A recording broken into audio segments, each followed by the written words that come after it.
Hello and welcome to the Tifo Football Podcast. I am JJ Bull. Joe Devine is not here this week, but even better, people are here, like Seb Stafford-Bloor. Hello, JJ Bull. You sound very sexy today, Seb. Thank you very much. Sorry, we'll see if my throat can withstand the podcast, see if it can survive for the next hour. Withstand the sheer power of the podcast. And also, yes, we're in various states of play here. And also we're joined by Alex Stewart. Hello, JJ. Alex sitting in his stairwell today. We've decided to do this over Zoom for various reasons, one of them being a bank holiday. And I spent all of yesterday in a brewery. Today's show is going to be very good. We watched lots of football this weekend, and it was all like there was Newcastle. They played. Liverpool played. The title race gets ever faster, which is obviously good. That's what you want. Very exciting. Down at the bottom as well, Watford and Burnley. Ooh, what a game. There was also a game in another country that I know me and Seb watched. We'll find out if Alex watched it later. That's what we're going to do. But if you like football from all different countries, well, the best way to read about those is by going to The Athletic. And if you go to theathletic.com/Tifo, I think is the link, there will be a deal, and you should take that deal now. And in exchange for your clickering on the link, you will get something like 30 days for free. And it's a trial. You have to try it out. Try it for yourself. See if you like it. And if you do, oh boy, you're going to be in for a real good time because you get to read all the great things. What's the best thing you've read in The Athletic this last week, Seb? Well, JJ, I read a really, really excellent obituary of Mino Raiola by James Horncastle. All about how he rose to become one of the most influential agents the game has ever seen. Really excellent. Also, busts a few myths about his career. Very, very interesting read, which came out this morning, which is Monday. So, do have a go at that. And if you're on your trial while you read that, then you will definitely be, what's the opposite of a trial? Becoming a permanent member, not trial member. Yes, be a member of the club of which everyone wants you to be a member. Yeah, exactly. But like we say, it is a trial. It doesn't have to be forever. But if you do it forever, you'll have a great time. Anyway, that's our Athletic plug this week. So I think what we should do is talk about the football because we should do that. So without further ado, what's he say? I'll leave you in the cold arms. Yeah. I'll leave you in the cold arms and the warm heart and the wonderful voice. Look at Seb's voice this week of Seb Stafford-Bloor and Alex Stewart. Here we go. Newcastle 0-1 Liverpool. They keep their grip on the, second place, isn't it? Because they're in second after this weekend. Manchester City are still on top. What happened in this? Why should we talk about this one? Well, I think Alex should talk about this one because I did not watch it. We were on the way back from our Tifo retreat when this happened. I don't know what the Tifo retreat is because I obviously wasn't invited because I've already retreated enough from the world and I don't need to be encouraged any further. I read a really nice book actually over the weekend called A Simpler Life from the School of Life Publishing House. You should read it. Everyone should read it. The reason that this is interesting, I think, is mostly just because Liverpool are really purring despite the fact that they made, I think, 5 changes for this game. So Joe Gomez came in at right back. There was a really interesting point on Match of the Day about how they were still able to maintain this high defensive line, spring a number of offside traps, possibly the most offsides that have been recorded in a game this season by a team, I think. I think it was 9 against Newcastle, and that was the record this season because it's normally 8 they get. But they're very good at that, yeah. Yeah, and there was one particular point where Gomez was quite a little bit behind play, but was able to adjust rapidly and step up. Milner obviously slotted in. Naby Keita, who has been having something of a resurgence, is kind of an interesting player, Naby Keita, because he was a stats darling when he moved to Liverpool, and everyone was hugely excited about him, and he did all kinds of sexy things like press-resistant dribbling, which us stats nerds like to get excited about. But obviously he's not quite delivered on that promise, largely because of injury, but these last few weeks, I think we've seen him be really dominant in Liverpool's midfield, add something in terms of progression, in terms of driving forwards. Obviously, he got a great goal. But yeah, it's mainly just this, Liverpool are rotating. We've associated Liverpool with this front three, particularly for such a long time.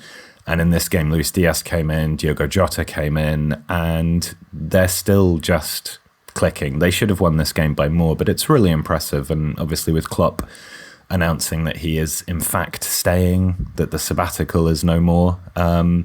This is a team, I think, we're going to see a 2-horse race in the Premier League for the next 4 or 5 years, for sure.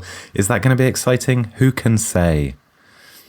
I think so. I don't think it'll be like in Scotland where the two are just so far ahead you can't get close. Or, I suppose in Spain you've got 3 really. Atletico are kind of in the mix.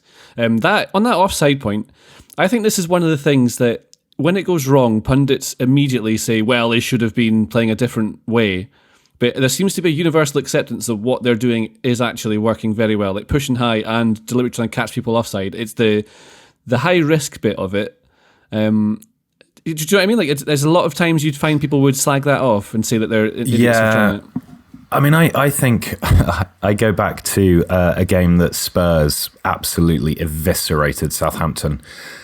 Seb will remember this game. I think Son Heung-min set up Harry Kane for 4 goals or something obscene. And their Saints were committed to this incredibly high line, very energetic, kind of trying to press in the middle of the park. And they got absolutely pulled apart. But when it works, obviously, both from a defensive perspective in terms of denying the opposition space to build up, catching the opposition offside, but also in an offensive way, because you are compressing the space. It allows you to turn the ball over, higher up the pitch, and therefore, create opportunities off the back of that. It's really effective. Liverpool also have Alisson in goal, who made at least, I think, one. There was one very good one-on-one save when it was actually offside anyway. But he has this ability to kind of command the area in much the same way as Ederson does. He's good enough with his feet. That is part of what allows them to do this.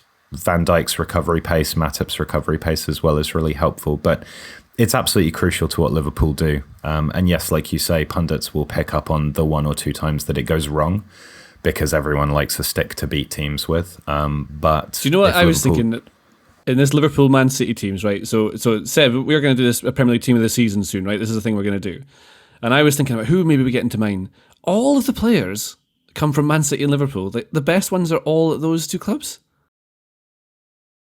Yeah. I mean, it kind of makes a statement about the league, doesn't it? I think also what's quite interesting about that is that I suppose the same is really true of Man City, but certainly at Liverpool, all the best players in the league, all the players that you can think of that have had standout seasons, in that side, they've kind of had standout seasons at different times. So you had that ridiculous purple patch that Mohamed Salah had, and then he tailed off a little bit. So he went from being absolutely outstanding to merely very excellent. And then Sadio Mane's level rose. And then Naby Keita started to show what a good player he is. Like Alex mentioned it before about how he was perceived in Germany. And he kind of suddenly now seeing the player that he was assumed to be. Luis Diaz came in January and was immediately excellent. And I think the same is really true at Man City. I think Gabriel Jesus' renaissance he's just rehabilitated his reputation a little bit. I don't think he was thought of badly. He was just a kind of an afterthought. Bernardo Silva has sort of come into his own over there, probably since the beginning of the new year, and Kevin De Bruyne's form. And so all you have is kind of like these rising thermals that come out of different parts of the team, sort of different pockets of space in the side. And as a result, the level never really drops. And the result is these 2 teams that just batter everybody continuously every week. And yeah, it's interesting. It's also, we were doing JJR Player of the Season vote last week on the live stream. Live on the stream. Really difficult. Live on the stream with some technical difficulties, but they were resolved. And it makes that kind of thing really difficult because obviously recency bias becomes a huge factor. Even if kind of a player's had an excellent 2 weeks, you're thinking, but Mohamed Salah was only really brilliant for 6 months, and he was only an 8 out of 10 last week, so we'll just drop him off the ballot. But it's I don't know, it's at the same time both an incredibly depressing indictment of Premier League football because it's just dominated by a small group of players, but also it's also a very flattering description of the 2 squads that have been put together and the talent within them. But there's also, right, this is another thing I think, this is probably a stupid thing to say, that sometimes you look at a team and they're losing and you think those players are rubbish. Like Newcastle's players, for example, right? So you think they're not very good. They're not very good, and you think they're not very good. But then they're playing for, if they do well, you suddenly see that there's good. I'm trying to think of a good team like this as an example, is like Everton. So I don't think their squad's very good at all. It's pretty poor. But if they were to win, say, 6 games in a row, you start to see, Richarlison's really, really good. Calvert-Lewin's a really good player. Michael Keane, it was highly thought of not that long ago. I don't really know what my point is here, but it's context. Your point is about context, though, isn't it? I think so. Because like if you raise the baseline of a team, like if everybody is pretty good, you get to see the kind of the outstanding performance. Like the Everton point is spot on, because you only really see how good Richarlison is when there's a kind of system in place which allows him to perform really well. When there's too much responsibility on him, when he's kind of the system itself rather than an extension of it, you kind of see limitations, and you see him missing chances, and you see him a little bit frantic in his movement. So no, it's a very, very fair point. I think Wolves are a pretty good example of that, or they were at different points under Nuno Espirito Santo, and for most of this season under Bruno Lage. Like when they're playing well, people talk about, I know he's had an injury disrupted sort of 18 months, but people talk about how good a player Pedro Neto is. And we haven't mentioned Pedro Neto really for ages. Part of that's injury, but part of it's because Wolves has kind of dropped off since the turn of the year. So you need that baseline for kind of your standout performance to operate from. Alex, did you vote for someone in the Football Writers Award this season? No, because I'm not a member of the FWA. I did not know that. Well, I thought it was interesting. We talked about this in the live stream. That me and Seb did, like Seb was saying, him and I picked our player on the deadline, which is the 27th of April, I think it was. I always think this is very interesting, because if you don't live in journalist land, this is how it's decided. It's people like the ones on this podcast right now, except Alex, who have who make these votes, and then that becomes, and one of the things that me and Seb were talking about that I thought was interesting was that, as well as recency bias being a thing, within like media and newspapers and whatever we refer to the Athletic as, there's some sort of thing where we create, or not us, but other people create a sort of narrative that then makes this player seem better than he is. I think N'Golo Conte was one of the best players in the world a couple of seasons ago. Maybe he's dipped down a little bit. But that sort of thing, like he became the sort of the darling of the stories that made him the part of that Leicester team that was massive. Who actually won it? Was it Riyad Mahrez or Jamie Vardy or something like that? I can't remember who won the award. Jamie Vardy, I'm sure. Jamie Vardy. Yeah. I don't know. I just find that really interesting. I don't know what the question is to ask you again. I'm not doing very well at this job today. We need Joe Devine. Well, there's always a thing about goals, isn't there? I mean, attacking players are always privileged in this sort of competition, and that's understandable because goals win games and winning games wins titles. But I do think it's interesting how, probably because of an increase in the availability of tactical analysis in the media and also stats, I think people maybe are recognizing the contributions of players who are not just the Mohamed Salah or the Jamie Vardy or the Son Heung-min or Harry Kane. Like, maybe people are a little more appreciative of that kind of player. That perhaps reached its apogee fairly or unfairly with Jorginho being touted to win the Ballon d'Or, which no. But I do think there's probably an increased awareness of the fact that it's not just players that score goals. I mean, I'd be interested to know who you both voted for. Are you allowed to tell me? Goals win games. Mohamed Salah.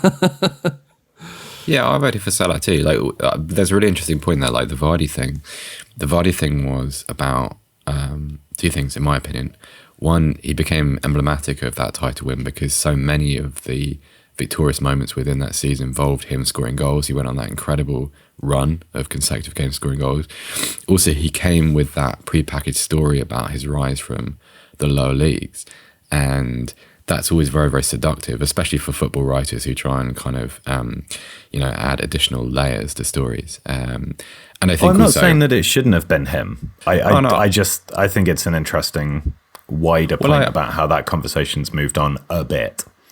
Yeah, I wasn't a member of the FWA until after that season. But I think also the N'Golo Kante thing is quite interesting, because I think a lot of this comes in hindsight. Like, I think most people knew probably halfway through that Leicester season when it became realistic that they might win the title, and everyone started talking about Kante, but it wasn't the kind of, right, we're going to talk about him from August onwards.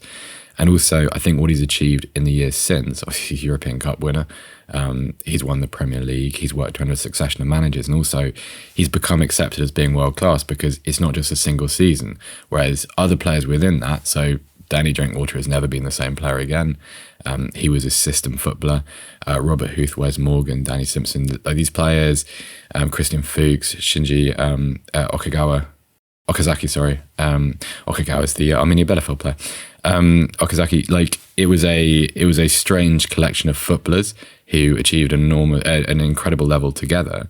And Kante, like Mahrez, like Vardy at the time, they've been the ones to separate themselves in the years since. And so I think that becomes it's very difficult actually to vote for something within a single season. When someone says, who's your footballer of the year? It's impossible when you think of someone like Mohamed Salah not to factor in what he's done before and not to think of the goals, because a lot of his goals look similar to one another. His patterns of play are quite familiar. And so isolating something in time, creating kind of a vacuum of judgment is super hard. So it's fair enough. As I've said before, I think ultimately these sorts of things are completely pointless for the reasons that you've just described. That is a very broad area of stuff that you just don't rate as being important, though, isn't it? Yeah, that's true as well. There's a lot of things in that category. Individual awards don't matter until you win one. That's basically how that exactly works. that. Yeah. Okay, let's talk about a different game then. Watford won to Burnley. Very exciting stuff at the bottom of the table. Aston Villa beat Norwich. Norwich are down. That's one thing. We can talk about that in a bit. But Watford here, they took the lead, didn't they? And then Burnley came back. Am I correct in thinking that? You are indeed correct in thinking that. So Burnley went behind to a James Tarkowski own goal. Really unlucky one. It's not like a sort of a Jamie Pollock own goal. It was just a deflection, and he was just in the wrong place at the wrong time. But I was really impressed by. I think Burnley have become a lot more intense. Certainly I think the key to their comeback on Saturday was the fact that for long periods of that game, particularly the second half, Watford found it really difficult to get out of their own half. And when you're a struggling side that have conceded lots of goals and probably lack a lot of confidence in your defensive positions, if you're being asked to do a lot of things in your own penalty box, not a good thing. Having said that, I do think it was a case of Burnley winning the game rather than Watford losing it. Ben Foster had made a couple of really, really good saves to keep them ahead, but then ultimately not really diving header by Jack Cook, more a kind of falling, collapsing header. Because you know how your classic diving header is a bit more sort of, has a little bit more of a straighter trajectory. He kind of it almost looks like he trips over into the ball and sort of faces it into the net. It's actually technically a very good finish and a great bit of movement actually by Jack Cook. And 1-1, and then it becomes 2-1 with Josh Brownhill winning it. And it's interesting because I think sort of that was an example, and after Everton won on Sunday, this might not quite hold up as much as it did, but you win a game like that, 2 goals in quick succession, all your substitutes and coaching staff kind of pile out of the dugout to celebrate. And that looked like a survival moment from Burnley. You know, when on like Premier League years, they play decisive fixtures and you share the response to the crowd and the kind of the moments that define the season. That looked like one of them. And I still think it will, because there was a huge win for Burnley because, yes, I know, and I'm sure we'll talk about Everton later, but the table still says that Everton are a huge amount of trouble. And Burnley are looking pretty good. They've got a not such a bad run in. So yeah, it was good. It was. It's funny because I was thinking back to what we said in the aftermath of Sean Dyche being sacked, and I think 2 things can be true. I think that you could say that the way that Sean Dyche was handled was pretty brutal, given what he's done for the club. But now it looks like the right decision because there's an energy there, an intensity, and there's a kind of. I hope this doesn't sound derogatory, but there's a simplicity to the football which is very effective. I thought anyway. Maybe Burnley fans want to correct me on that one, but it's become a little less complicated and it's becoming more effective as a result. Like you're seeing the reappearance of what you probably consider more traditional Burnley values in their football, and that's been the heart of their kind of revival, I think. But yeah, well, is there anything tactically different that's changed since Dyche has gone, or is it just that sort of the cliched new manager bounce, even though it's not a new manager, and a bit of a wake up from losing someone like Dyche? Yeah, there's a couple of things. Dwight McNeil is playing off the right hand side to start with a lot more, although towards the end of this game, or maybe the final third, he swapped back with Aaron Lennon, who I thought actually had a really good game. Aaron Lennon, he played quite well off the left at times. Yeah, confused me. Yeah, and so you have this. McNeil's obviously is very capable of driving with the ball. He's also part of what Seb is saying, this ability to press high and actually regain possession. McNeil does that really effectively, which is not something you necessarily associate with him. But those surging runs coming in off the right-hand side onto a stronger left foot, that makes a lot of sense. Although there is also an argument to say if you're playing Weghorst up front, then you should have orthodox wingers to cross the ball in. I think what Seb's saying about simplicity is true to a degree. They're working the ball a little bit more patiently, and they're a little bit better at creating, third man runs, passing opportunities out of triangles.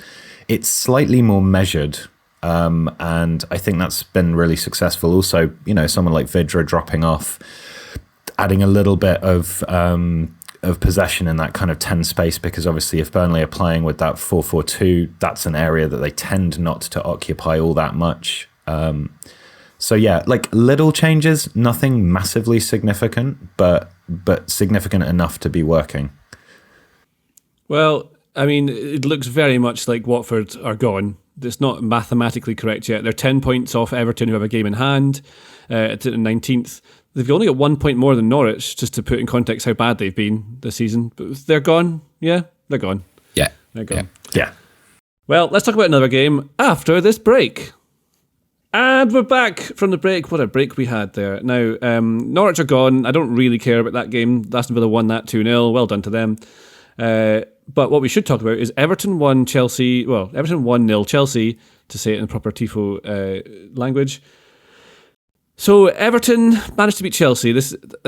I watched this in the brewery that I was in yesterday, and the general consensus was that Chelsea were doing Lampard a favour, which is obviously not what they were doing. That's not what happened. How did Everton beat Chelsea?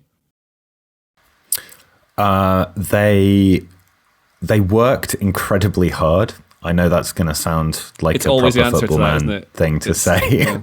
They wanted it more. But they did, actually, to be fair. The lineup, going off the team sheet, it looked like it would be a pretty orthodox 4-3-3, which is something that Lampard likes, with Iwobi on the right-hand side of that midfield. But I don't know whether they started immediately, because I was making a coffee, I'm sorry. But the shape very, very quickly looked like a 5-4-1. But it was an interesting 5-4-1, because with Coleman as the right-sided centre-back, and also Holgate as the left-sided centre-back, who has played as a full-back, although not on the left-hand side, you had really aggressive wide centre-backs from Everton who were pushing out and being really quite disruptive, with Yerry Mina kind of anchoring as a sweeper. And that meant that when Chelsea were trying to drop off and have players like Werner or Mount or Havertz playing between the lines, one of those centre-backs would push up and create problems for them, often helped out by a midfielder dropping back. It also meant that one of those wide centre-backs could pull wide and double up with a full-back or wing-back if, again, Werner or Havertz pulled out into the wide areas, or if Chelsea tried to create overloads with their wing-backs. So it was like a really good defensive system. It made a lot of sense. It also relied on huge work ethic. I mean, Damari Gray's running, tackling, trying to do everything, and then carry the ball forwards for Richarlison. If you're a fan of a team that is in that much trouble, and you have a player like Damari Gray putting in that kind of effort, like, you feel good about that. I thought he was absolutely superb. But yeah, it was just good. It was hardworking, and it was a nice contrast from the Merseyside derby, which was a game that I really enjoyed watching. But Everton, this felt like an Everton team that was defensively organised, gritty, and aggressive, without that little bit of sort of histrionics and time wasting and so on that characterised the Merseyside derby. It was like Lampard had taken it all the way to 11 in terms of, getting his team to play like dicks, and then dialed it down to maybe a 9 against Chelsea, and it worked really effectively. That's what I noticed was how I think it's written down here, but I agree. Spiky Everton have been. It's like that's what Lampard seems to have done, is get them fired up. Seb. Mm-hmm. Yeah, it was that spikiness, that needle kind of came out of nowhere in that game, though, didn't it? Because all of a sudden, there was that strange running battle between Yerry Mina and Kai Havertz, which seemed to last about 75 minutes. Also, there was a strange moment where I felt like Cesar Azpilicueta sensed that his teammates were a little bit sleepy for the main. Mm-hmm. And it was kind of, Chelsea are in that weird territory where their season is over. They're going to finish in the Champions League places. They've got nothing really left to play for. And Azpilicueta kind of involved himself in a ruck just before half time, that sort of, it was like a kind of look at me lads, I'm up for it, everybody else wake up a little bit moment. But yeah, it became nasty at different points. There was that sort of feigned headbutt that Mina tried on Havertz. Didn't know you were allowed to do that, I'd be honest, but okay. Kind of headbutt feint. But it's important because I think if Everton play that Chelsea side with a kind of dispassionate, purely tactical approach, they're going to lose because they're inferior. Whereas if you turn it into something which is a little bit beyond football, and where the atmosphere and the mood gets a little bit more jagged, I think you have a better chance. And also that suited the way that Everton wanted to play. So Alex has talked about Damari Gray, absolutely right. He was really, really excellent. Richarlison was brilliant. Richarlison was the kind of, I think as Everton have sunk more into the depths, you've seen the more blue-collared side of Richarlison's playing personality. He's worked very, very hard. There was a time during the second half when he went down like 4 or 5 times with what looked like a really nasty cramp, and he kept getting up and hobbling around. Sorry, I keep sniffing. But if you want to play intensely, and if you want to play in a combative way, hey, keep the adrenaline up in the game. It suits you. And also, let's not turn kind of Yerry Mina into just a bogeyman player. Like, I thought he played very, very well, and also he makes a huge difference to them. Just him being there, I don't think he's the very best defender. He's not the most reliable, but when he's good, he's very good. And also, he very clearly has a kind of talismanic effect on his teammates, and he's clearly well liked in that group. And these things are super important. And Everton were good. You could see that dynamic between him and Pickford, who made for sure 3 really good saves. I mean, the first one where he scrambles back across the goal once the balls hit the post was an outstanding piece of goalkeeping. But I thought that point you were making, Seb, about Needle was absolutely right. And what felt really interesting was that Everton's aggression and caring felt entirely genuine. Whereas Chelsea seemed to have to try to manufacture that. It was like they started the game just not really being up for it, which, can't believe I'm saying that. No, but it's the right thing to say, though, because I think at the highest level, there's like a kind of a 5% difference between application and attitude. It makes a huge difference. And also, Chelsea are kind of in a little bit of an undead state, though, aren't they? Because they were absolutely dreadful against Arsenal 10 days ago in that game at Stafford-Bloor, defended dismally. They beat West Ham, but I think West Ham, took them all the way at Stamford Bridge last weekend. And this was another. They had a lot of possession. They didn't really do anything with it. Pickford did make a couple of good saves, but they were very, very muted. If I were a Chelsea fan, I would be so frustrated with the fact that they are constantly overlooking runs in behind all the time. Yeah. They recycle the ball, they shift it out wide, they create these patterns, but there were, I think, 4 or 5 occasions at least that I counted where there was not simple, but there was a direct progressive pass through the lines to a player that was making a good run, often Werner actually, and Chelsea are just ignoring it. I don't know whether there's like a, what's the word, reticence because so many chances have been spurned, or because the tactical instructions are so clear that, you get it wide, you pull them this way, you pull them that way. But like, just play the ball in behind occasionally, because I think it's comfort zone football, Alex. Honestly, I think it's just there's no real need for incision. There's no urgency about it. It's easier just to play the ball inside, play your passes neat, play it tidy. You're not responsible for anything. You're not to blame for anything. I think it's kind of human nature in their situation. Ownership is a mess. There has to be major surgery on some of those departments. A lot of those players not quite sure about their futures, I would say. And it's just, this is what happens at the end of the season. You get this kind of zombie teams. You That's get perfect place to from just April onwards, and Chelsea at that side at the moment, I think. So another thing I would say, like at the end of the season, that you're saying these sort of zombie teams, Chelsea know they're going to finish basically third or fourth, and they're not going to win anything else. So the motivation is going to be slightly less. Whereas Everton players have probably realised, looking at the table, they're running out of games, and they genuinely could. I mean, it's felt for so long that they can't go down. They're Everton, it's like Newcastle was before, but they actually can. They really can. They're very close to it. Another game where you tend to get a lot of motivation with players who just go nuts at each other is the Old Firm, Rangers versus Celtic. And Celtic played Rangers this weekend, and the score finished 1-1. Celtic won, 1 Rangers. People always ask me to talk about these Old Firm games when they're on. I don't care about the Old Firm. I don't care. I don't like it. I think it is annoying that everyone assumes you support one of those two teams. We don't. Not all Scottish people support one of those two teams. It's better when you don't. But annoyingly, I've started to find these games really fun to watch, especially this season. This is the 19th meeting between the two games. I asked Seb to watch this one. What do you think of the game? One of the things I thought was interesting that you said to me is that you didn't know who any of the players were. I mean, you did, but there's so many new names, which is interesting to me because it seems so. I'm so familiar with it. Yeah, I was actually I wanted to come on and slag off Rangers and Celtic, but no, I really enjoyed it. I thought the standard of the football was really good, actually. The one thing I will say though is that you have these, and I don't know if this is typical of Old Firm games. I don't. In the past, I've tended to watch sort of 30-minute snippets of them before the English football starts somewhere else, because it usually kind of starts at 12 o'clock, and you sometimes get a 1 o'clock kickoff in England. But the football was really good. The only thing I say is that every now and again you get really good phases of play between really talented players interrupted by less talented players. It's like sometimes they get in the way a little bit.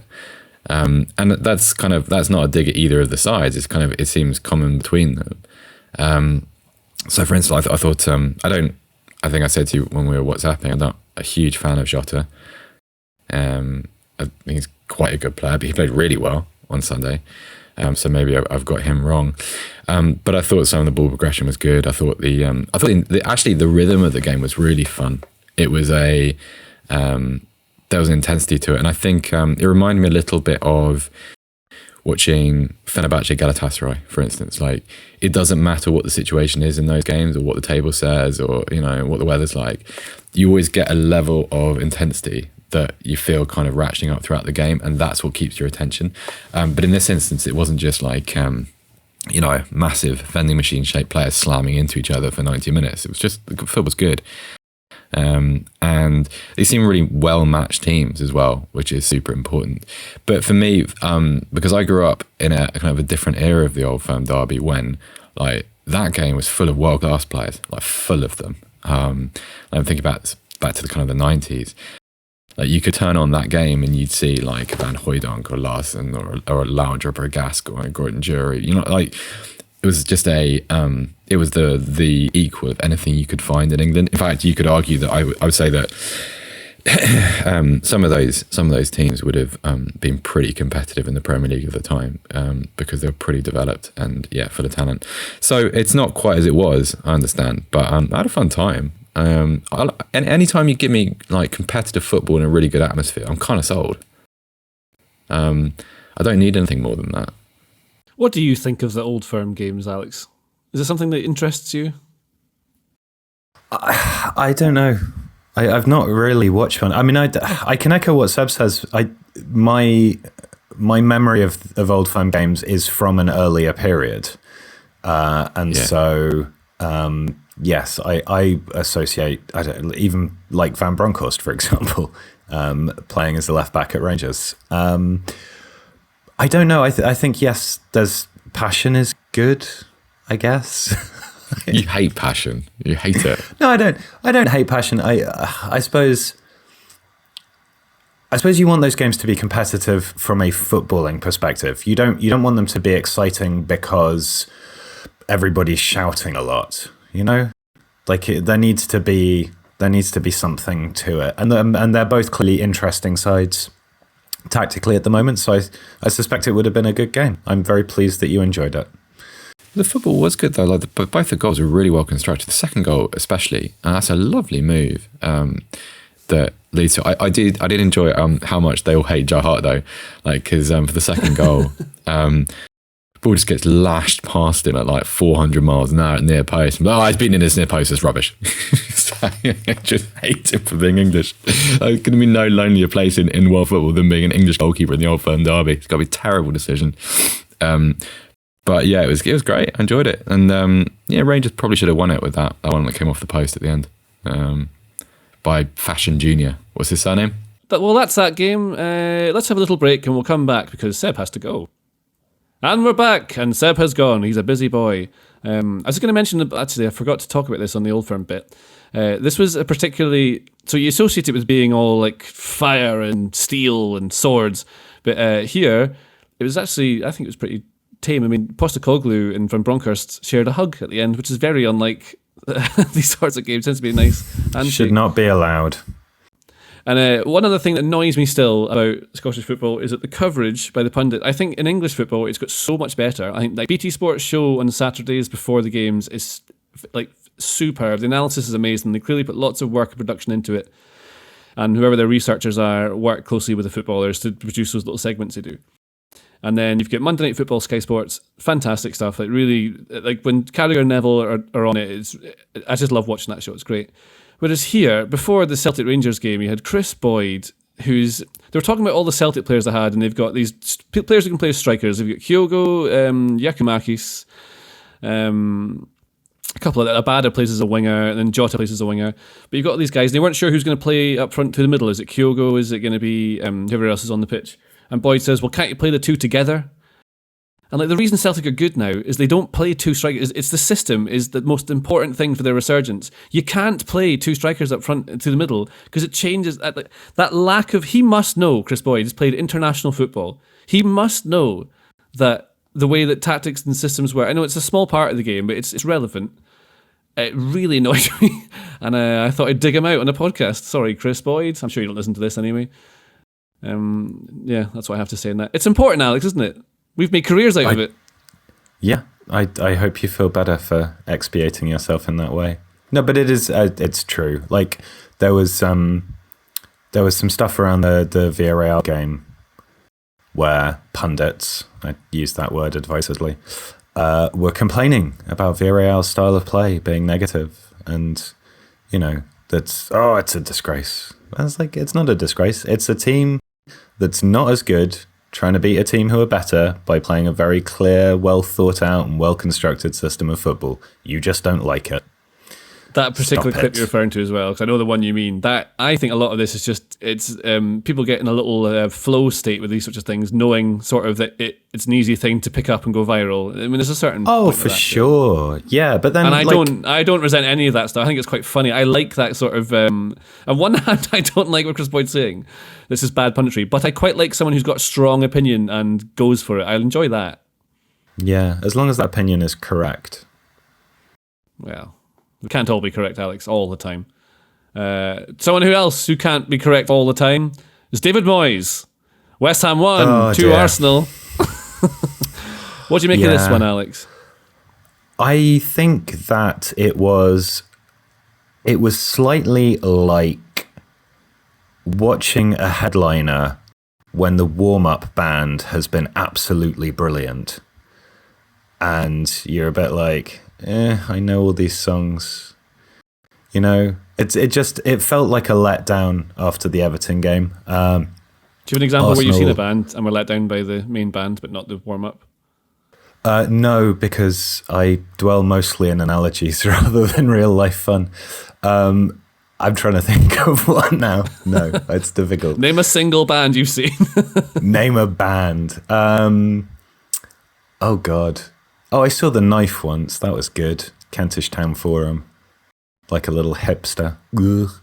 But yeah, I mean, you know, Arsenal, we've talked a bit about Arsenal in the past. Like, they're a good side who are getting better. But I find myself respecting what they do rather than being excited by it. When Bukayo Saka gets on the ball, that can be exciting because he's just fun. Like he did a couple of things in this game that were really enjoyable.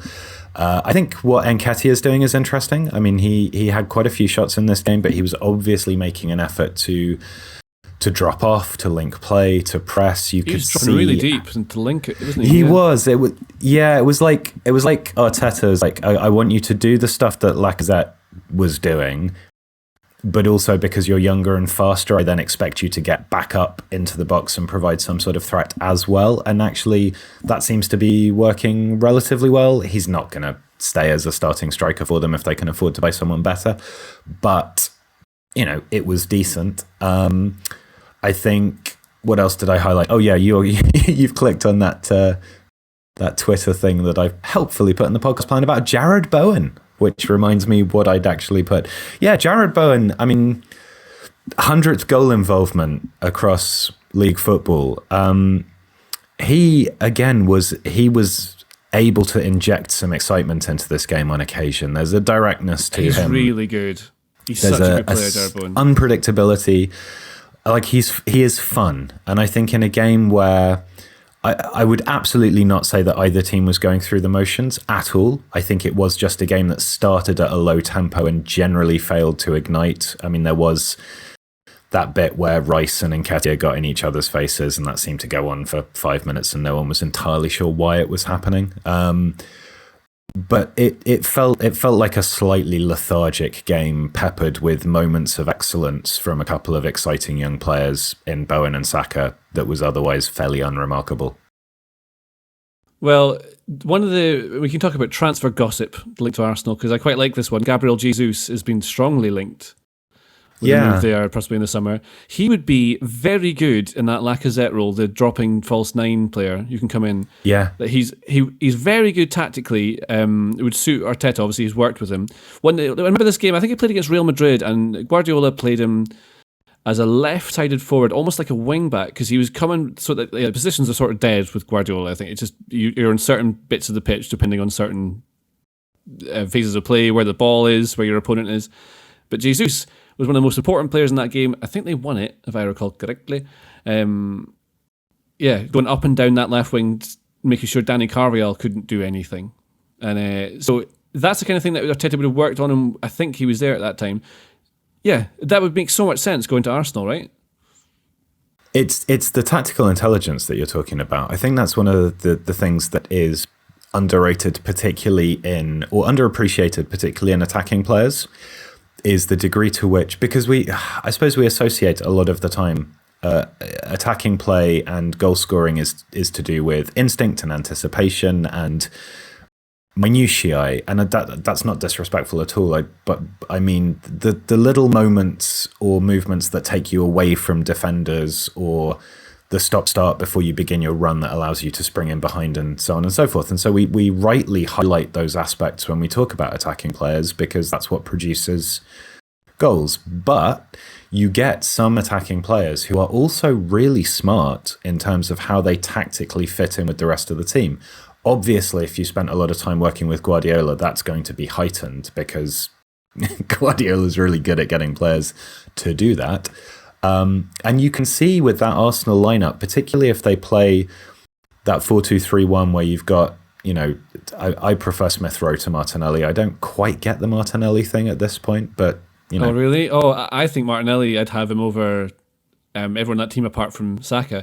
I think Martinelli could be one of those top tier players in a few years. He makes things happen. Maybe I so just things haven't happen. seen enough of him yet. But But if you've got players like Smith Rowe or Martinelli or Saka who are looking to cut inside, a forward player who will either be in the box or able to drop off and link play creatively, or pull wide and create those little moments of space, because the anticipation of how you move to create space for others is so important for Guardiola coach teams, and is clearly something that Arteta wants to get his players doing with as much synchronicity and as fluidly as a Guardiola side, because that's the aspiration for a coach of Arteta's type.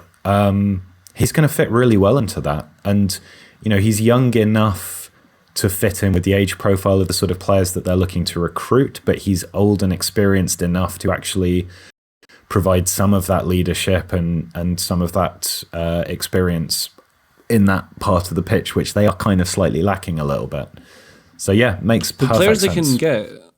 The players they can get in the summer will depend on the next 4 games, because they currently sit in 4th, Arsenal, which seems to be generally regarded as ahead of where they thought they would be or aimed to be. Like the jump this season should have been to get Europa League place, maybe. Man United, who play on Monday night, obviously we record this on a Monday, and I would expect them to lose to Brentford, weirdly. That's how bad they are at the moment. Why is that weird? I would expect them to lose to Brentford as well. Just how the mighty have fallen. Can you see like Ivan Toney against those Man United centre-backs? It's just funny. They're not going to like it, yeah. And it's just, that's the thing, the confidence has just gone from them, and it's not like they're just desperate to get over the line. Like, they've survived the shipwreck, and then they're just trying to swim to the beach, and they're just so close, and then they can just relax on the beach for a bit, just relax, and then they can work out to build a raft to get home to Manchester. This is a weird journey I've gone down. But also, Eric Ten Hag's on the beach waving a cocktail, but he's not going to give it to all of them.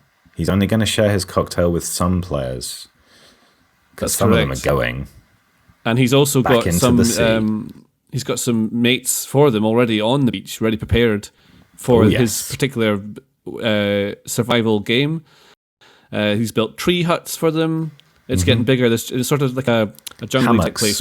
And The Rock is there, and Jack Black, because they're always in those movies, right, on a sort of island like that. Jack Black's got an acoustic guitar.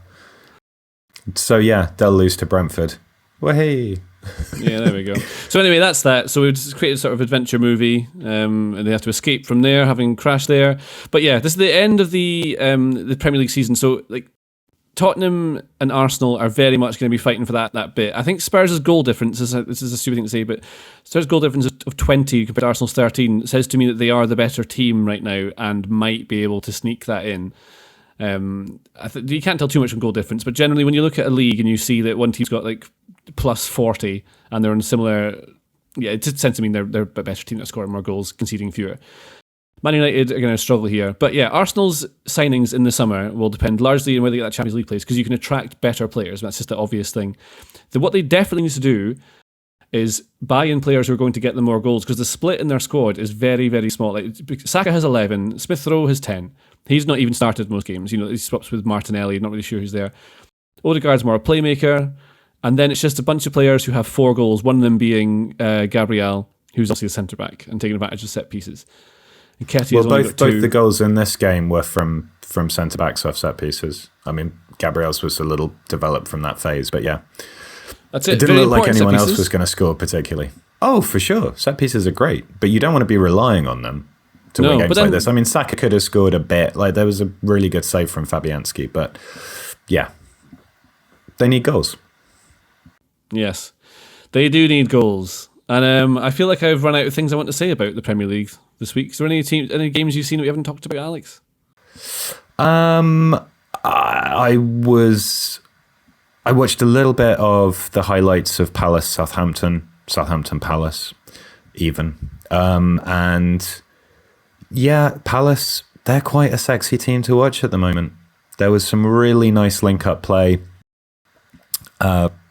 quick interchanges, for a Mateta shot that was saved. Schlupp on the overlap looked really threatening. They've got exciting players there. Southampton are a hit and miss team at the best of times. But there's a swagger to what Palace are doing that's really quite exciting. So I enjoyed cameos there, even though it was a defeat of my own side. But yeah, that's it really. Well, otherwise, just a fairly relaxing weekend. Started rewatching 24. It's very good. Oh, that's so good, that show. What season? From season 1? From season 1, yeah. See, I think season 2 is absolute peak of that whole show. It's so good. And the problem is, I want to ruin this for everyone, but then like in a later season, I'm allowed to do spoilers now for 24, haven't I? You've seen them all before, have you? Yeah. Oh, so yeah. There's in like season 4 or 5 when the nuclear bomb does actually go off. Like they can't do that because then once that thing is always the threat happens, what are you going to do? But this is what happens with television: is that as a thing is more successful, unless it's been conceived as a start point and end point, people commission a new series. It's like, oh, the last series was so good, everyone loved it. Let's commission a new series. And then things have to become more extreme to hold the audience's attention. And when your starting point is, the potential assassination of a presidential candidate, the only way is to, like, there's not a lot further you can go in terms of stuff getting unbelievably dark. So yeah, they kind of hoist themselves on their own petard. People need to be more disciplined with television series and go like The Wire, 5 series in and out, arc that works through the whole thing, no more. That's how you should do it. It is quite hard to write The Wire, in fairness. But what I would say is, like, once they blew up that bomb in 24, and then that was all, like I said, it's always a threat. Suddenly you don't have that peril that's there, like, that could happen. Once it actually does, then it's not actually that bad. It's like the whole world doesn't end like you think it's supposed to when that goes off. They sort of ruin the whole point of the show. You need that peril. Much like in the Premier League at the bottom, because you've got Everton are just clinging on, trying to get in. Leeds got torn apart by Manchester City, sort of. Also a set pieces thing. That's Man City had a couple of goals from set pieces in that game to get into it. It's not that easy. Leeds look okay. It's very tense at the bottom. And if you imagine tense. This bit with the ding, ding, ding, ding, the 24 bit in the top corner. That would be a really fun edit to do with the managers' faces and... Yeah. Yes, I bet someone's If anyone from BT Sport is listening, steal JJ's idea because he's complimented you and now it's payback time. In a good way. Payback's a bad thing, isn't it? I mean, you know what I mean. Unless you're paying someone back money you owe them. I am rambling today. I need to stop talking. I think we're going to wrap that up there. Dreadfully sorry, everyone, for my performance in this week's podcast. I swear I'll improve week to week. But yeah, that's the football. It was very good. I'm sure you'll all be pleased to know that Aberdeen won a game finally. But they only scored a goal because of a penalty. Again, this is the only way they can score, in case you were interested in that. I don't think anyone is. But that is our podcast, Alex. Seb's not here for the last part. Maybe it'd have been... If he was here to stop me from rambling, that might have been better. But he wasn't. And we enjoyed ourselves. I had fun. Did you have fun? Always. Oh, that's good. Well...